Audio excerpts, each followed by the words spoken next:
partnership, I think 72 runs in the last 3 overs is an SA20 record, so there's some huge hitting there. Yeah, I think it's something special even for us to watch from the side.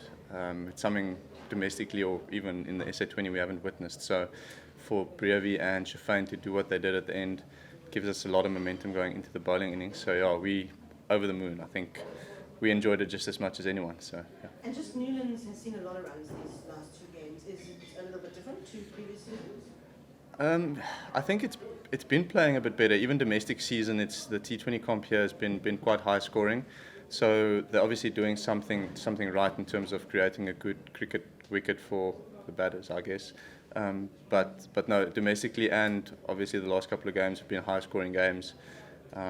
Obviously there's a one-sided shorter boundary, so that helps. But yeah, they seem to have been preparing a touch better batting wickets. It's not as dry as what I remember previous years. So maybe that plays a bit of a role, but it's definitely been good to bat on. The games in this tournament are so piled up that when you blink you might have lost 4. So it must feel good to just get one in the right column. Definitely, I think we've played really good cricket in patches, but we haven't been able to put a nice batting performance together. So, firstly, for the batting unit to get a score above 200 on the board is nice. But as a group, to get a bonus point win going into our next couple of home games, yeah, that's massive. I think you don't want to put yourself under too much pressure soon. So, yeah, I think there's a lot more lighter shoulders in the change room tonight than there would have been. Yeah. Yeah, just in terms of the change of the batting order that was published, I mean, really worked to treat you good innings from yourself. Just go through some of the thought processes behind that. Yeah, I think there's been communicated quite clearly from the start of the tournament that it could happen, especially in the role that I'm playing. So coach has been quite clear in that. Even in the previous game in PE, we were aware that it could happen depending on who was bowling and such. Tonight, yeah, I guess it worked. It worked obviously a treat with the way Brevi and Shafane went at the end. But yeah, it is a part of the conversations that are continuously happening. Personally, I don't mind it. I think in T20 cricket these days you've got to be adaptable as to whatever comes. So yeah, it's a weird way to say it, but there's almost less pressure on you in a sense because you just got to be in the game and sort of when it comes type of scenario. Yeah. Yeah, and I just want to ask. Obviously, you guys have a world-class coaching team around you. Like, how is it having Ganguly and the likes of Pollock in the change room, and what have you learned from them the last few couple of weeks? Firstly, I think it's obviously for us that grew up watching them. It's still an honor to have them as coaches. Yeah, sometimes still have to pinch yourself type moments, but it's awesome in a sense that they've experienced everything that we're going through. They know the pressures, they know the thinking, and what's nice about that is they don't overcomplicate things too much. They kind of allow you to almost simplify it in a way. They don't go technical. They're just trying to get your headspace nice and clear. Yeah, that's about it. I think that's the main thing. Even Dale's been really good at that. Mandla, our whole coaching staff. I think the main message, there's a lot of info to a certain point, and then it's just simplifying and being clear when we go out to perform. Wihan, like your batting, you sort of floating over the ball as well. Just what was the thinking around Shafane? He bowled brilliantly tonight to pick up 4 wickets, but you were the go-to guy in the previous game. What was the thinking around giving him a bowling?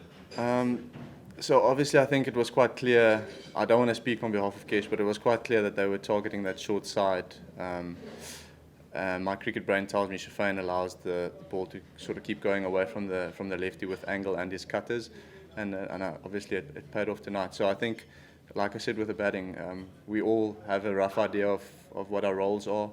We've got to kind of be ready to go at any given stage, and you've got to hope that you're not bowling to the short boundary with Nicky P firing the way he was. Yeah. Wihan, well done on the win tonight. Just wanted to find out about what the chatter might have been after the 7th over, because inside that period you guys dropped 3 catches and shortly after that no more went down. So Yeah. what was the talking, maybe a strategic timeout or after you guys took a wicket? I think there wasn't nothing needed to be said. I think we all know that as professional cricketers, we need to be better than that. So Kesh just basically spoke about keeping our intensities and our standards in the field. We know that's not good enough. We know the wind's blowing, you got to deal with it. We all took catches before going out, and we kind of knew what we were going to face.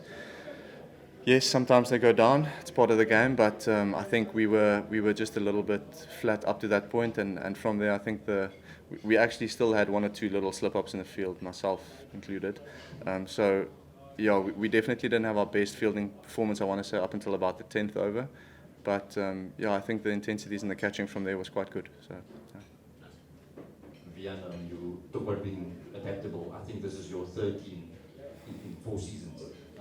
Just as a domestic cricketer, just how has that been to navigate different coaches, different teammates, just in this competition that you've played in the 4th season?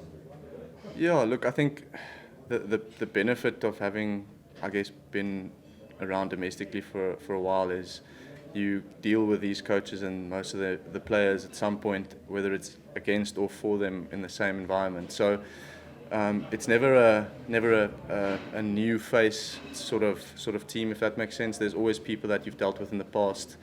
Mandla was obviously with me and Paul for the first couple of years, and from there it's always guys that you've kind of crossed paths with along the way, which makes it a lot easier.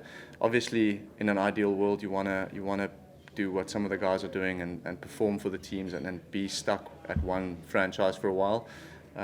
But such is the game, that you are going to have seasons where you do well and seasons where you're not at your best. And unfortunately, then the reality is that you might be released and you might be picked up at a different franchise. That's the nature of the beast that we're dealing with. I think at the end of the day, as a domestic player, being a part of the tournament is the main goal. You wanna add value where you can and take some of the knowledge that you learn here back to where we come from. In terms of Bryce Parsons, the bowler, Yes. it seems like he has a golden arm at the moment. Is it a matter of this is the strategy to go with, or put it in just to see what happens? No, I think Brycey this season's been bowling a lot for the Dolphins. So if you follow domestic cricket, I think he's been their main spinner with Kesh away in the 4-day comp. So he's bowled loads and loads of overs this year. I think the nice thing about the position Bryce is in is he's upskilled himself so much in the bowling front, and it's not necessarily public knowledge at this stage. He's a batter that bowls, which means he's quite smart and savvy, and he almost has that natural feel for the game, and I think that's what allows him to kind of be a golden arm in a way. He knows guys are going to come after him as the 5th or 6th bowler, and that brings with it opportunities, as we've seen in this tournament so far. So, yeah, I think Brycey, with the ball, he's a really smart bowler. So I think credit goes to him and the way he's upskilled himself in the last couple of years, and credit goes to the Dolphins coaching staff back home for backing him, I guess, as a genuine spinning option for them. So.